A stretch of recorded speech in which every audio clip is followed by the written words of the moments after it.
Hai anak-anak, bagaimana kabar kalian? Mudah-mudahan dalam keadaan sehat ya. Jadi kembali lagi bersama Bapak, nama Bapak Imade Sumertayase yang biasa dipanggil Pak Sumer. Pada video kali ini, Bapak akan menjelaskan terkait dengan proses pembelajaran dan proses penilaian yang akan anak-anak lakukan nanti ketika bersekolah di SMP Dharma WWK. Anak-anak wajib menyimak video ini dengan baik. Kenapa? Karena di akhir video Bapak akan memberikan anak-anak tugas yang wajib anak-anak harus kerjakan. Sehingga video ini harus kalian tonton runtut dari awal sampai akhir.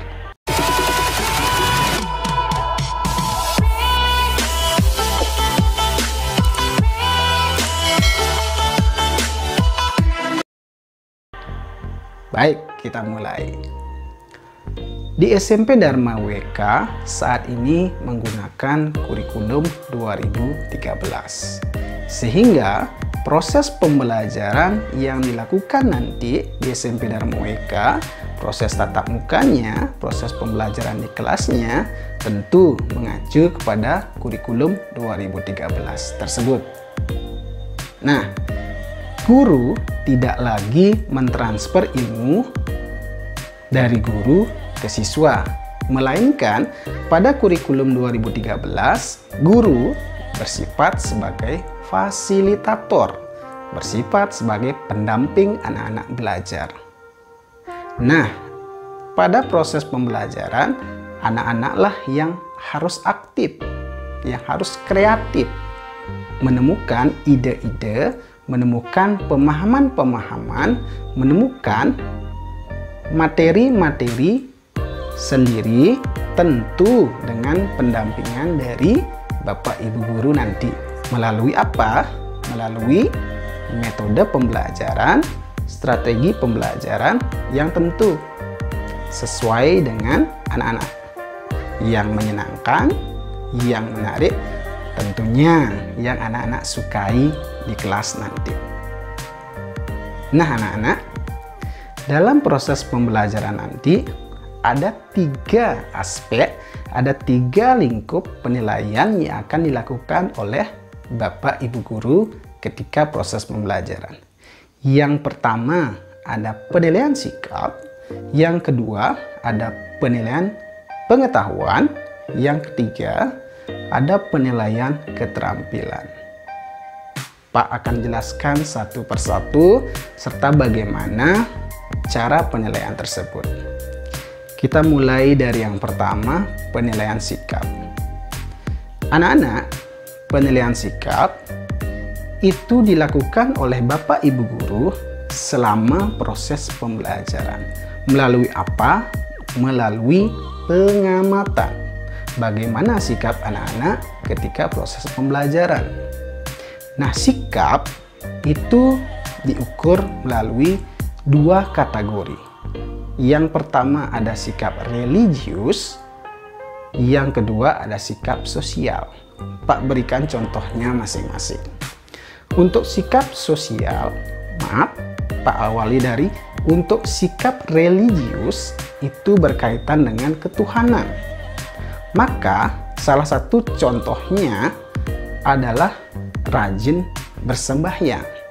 Maka Bapak Ibu Guru akan menilai apakah anak-anak rajin bersembahyang atau tidak rajin bersembahyang. Penilaiannya bisa dilakukan oleh Bapak Ibu Guru melalui pengamatan. Yang kedua tadi, sikap sosial. Nah, sikap sosial ini salah satunya adalah sikap jujur, bertanggung jawab, tekun, dan lain sebagainya.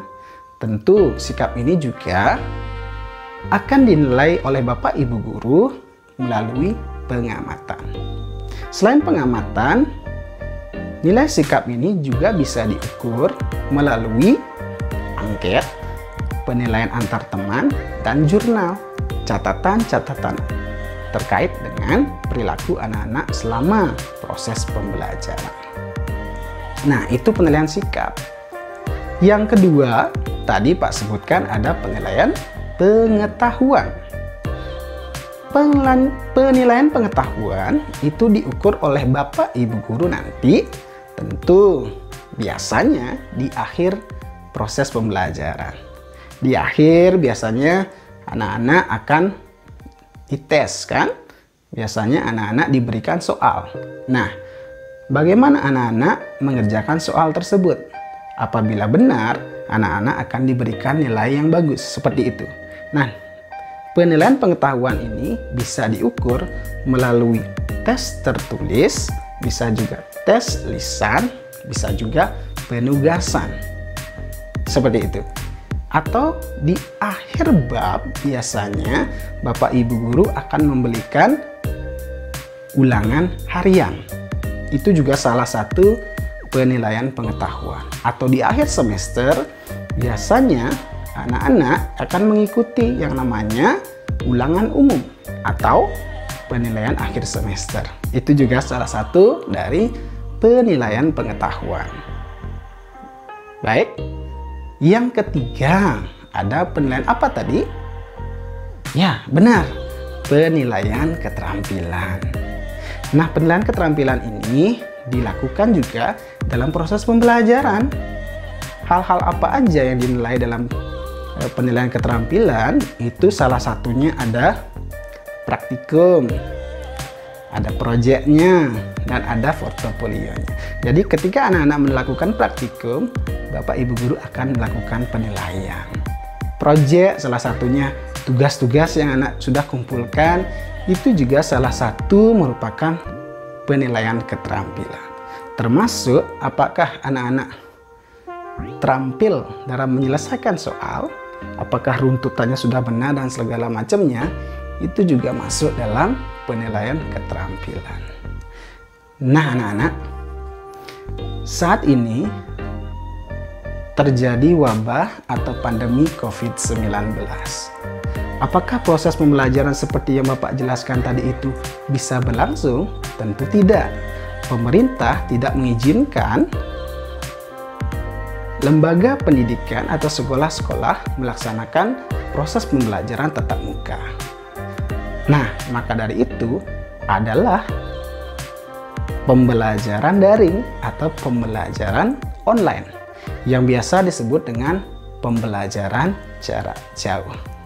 Adapun sarana yang digunakan dalam proses pembelajaran jarak jauh ini salah satunya smartphone, laptop, komputer, dan tentunya alat-alat tersebut harus ada koneksi internet. Kalau tidak, ya jelas pembelajaran daring atau online itu tidak bisa dilaksanakan. Karena salah satu syaratnya tentunya adalah adanya koneksi internet. Nah, anak-anak, dalam proses pembelajaran daring ini, adapun aplikasi yang akan digunakan itu ada yang pertama yang biasa sudah kalian pergunakan. Sudah biasa banget, familiar, bahkan di seluruh dunia familiar aplikasi ini. Aplikasi apa itu? WhatsApp. Betul. Aplikasi WhatsApp kita gunakan untuk berkomunikasi antar guru, siswa, dan lingkup kelasnya. Yang kedua ada aplikasi Google Classroom. Yang ketiga ada aplikasi Zoom Meeting. Ada aplikasi Quizizz, ada aplikasi Google Form, dan beberapa aplikasi yang berbasis Google lainnya. Aplikasi pokok yang akan digunakan nanti di SMP Dharma WK dalam proses pembelajaran adalah Google Classroom. Apa itu Google Classroom? Google Classroom adalah salah satu aplikasi milik Google, buatan Google, di mana aplikasi ini memberi pengguna seperti kita, Bapak, anak-anak, itu namanya pengguna, punya kesempatan untuk membuat yang namanya kelas maya. Apa itu kelas maya? Kelas maya itu seperti kelas biasa namun sifatnya digital atau ada di dunia maya yang bisa kita gunakan untuk berkomunikasi, mengumpulkan tugas, dan lain sebagainya terkait dengan proses pembelajaran tadi. Tentu Google Classroom ini akan terkoneksi juga dengan layanan-layanan Google lainnya agar pelaksanaannya menjadi lebih optimal seperti itu. Nah, tentunya nanti wali kelas anak-anak masing-masing di kelas masing-masing akan menginformasikan untuk mendownload Google Classroom, baik itu di Play Store, App Store, maupun bisa diakses lewat web. Ya, tanpa mendownload aplikasi berarti aksesnya lewat web. Biasanya kalau mengakses lewat web berarti melalui komputer, melalui laptop. Kalau dari HP itu langsung aja download aplikasinya biar lebih simple. Seperti itu. Terkait dengan penilaian tadi, 3 aspek tadi tentu ya di pembelajaran tatap muka penilaian tersebut bisa dengan mudah dilakukan. Bagaimana dengan situasi pandemi saat ini? Bagaimana dengan situasi pembelajaran jarak jauh saat ini? Apakah 3 aspek atau 3 lingkup penilaian itu bisa dilakukan sepenuhnya? Tentu tidak. Nah, bagaimana strategi Bapak Ibu Guru? Tentu ada strategi agar ketiga aspek tersebut, ketiga lingkup penilaian tersebut bisa dilakukan. Salah satunya seperti ini, Bapak bisa jelaskan. Yang pertama, penilaian sikap. Dalam pembelajaran jarak jauh, penilaian sikap itu bisa dilakukan nanti oleh Bapak Ibu Guru. Salah satu contohnya, apakah anak-anak rajin mengumpulkan tugas? Apakah anak-anak tepat waktu mengumpulkan tugas? Apakah anak-anak rajin masuk ke kelas maya? Ataukah anak-anak sering bolos dari kelas maya? Itu salah satu penilaian sikap yang bisa diberikan oleh Bapak Ibu Guru terhadap kalian. Nah, untuk penilaian yang kedua, itu penilaian keterampilan. Bagaimana caranya? Penilaian kedua adalah penilaian pengetahuan. Bagaimana caranya nanti Bapak Ibu Guru melakukan penilaian pengetahuan? Tentu, ini yang paling sering, yaitu melalui tes online. Tes online-nya bisa saja berbentuk pilihan ganda, berbentuk isian singkat, berbentuk uraian, dan bentuk-bentuk yang lainnya. Tapi tetap bersifat online, karena ini pembelajaran jarak jauh. Nah, yang ketiga, penilaian keterampilan. Bagaimana caranya Bapak Ibu Guru nanti menilai keterampilan anak-anak ketika pembelajaran jarak jauh ini? Tentunya bisa disiasati itu dengan melihat atau mengamati dari proses anak-anak.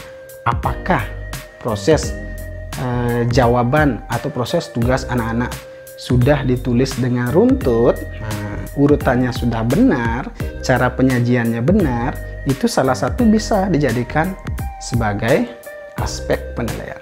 Dan kumpulan tugas anak-anak, jadi kumpulan mungkin dari pertama mulai proses pembelajaran jarak jauh sampai di akhir nanti, kan ada banyak mungkin tugas yang diberikan oleh Bapak Ibu Guru. Dari rangkaian kumpulan tugas itu tentunya akan diberikan nilai pula. Apakah rapi, tidak rapi, dan lain sebagainya. Salah satunya itu merupakan penilaian keterampilan portofolio. Nah, anak-anak, demikian yang bisa Bapak jelaskan terkait dengan proses pembelajaran dan proses penilaian dari 2 aspek, dari 2 sisi. Satu sisi proses pembelajaran berlangsung di dalam kelas seperti biasa. Sisi yang kedua adalah proses pembelajaran melalui daring atau online atau yang biasa disebut dengan pembelajaran jarak jauh.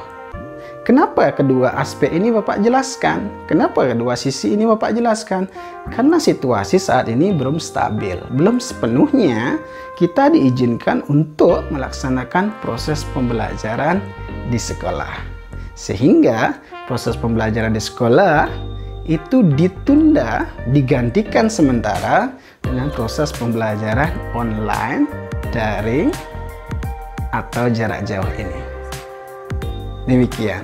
Nah, apabila anak-anak masih belum memahami apa yang Bapak sampaikan, mungkin bisa diputar ulang video ini sehingga pemahamannya akan muncul. Atau nanti ketika masih belum dipahami pula, Bapak berikan waktu anak-anak ketika proses pembelajaran untuk saling sharing apa yang belum dipahami, apakah prosesnya, penilaiannya, ataukah nanti cara menggunakan aplikasinya. Kita akan lakukan sharing sebelum proses pembelajaran yang sebenarnya kita mulai, seperti itu.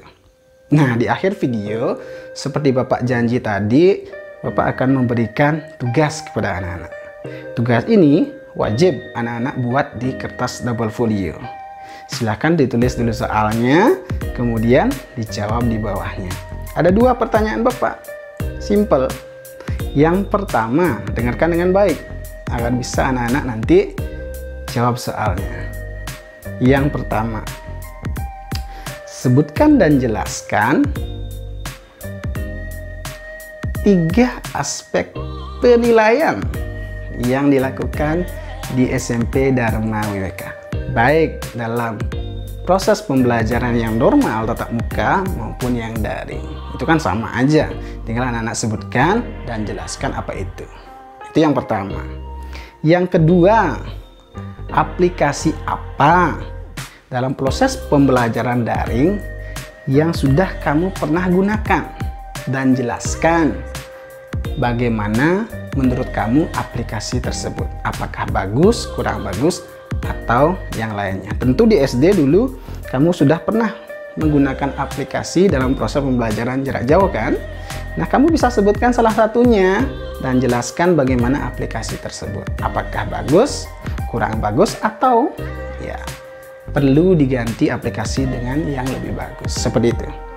Itu 2 pertanyaan yang wajib anak-anak kerjakan di kertas double folio dan akan dikumpulkan nanti. Akan diberikan jadwal oleh Bapak Ibu Guru untuk mengumpulkan seluruh tugas MPLS-nya.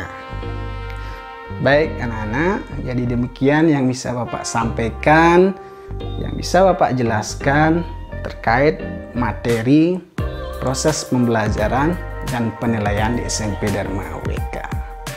Sampai jumpa di video selanjutnya ya. Dadah.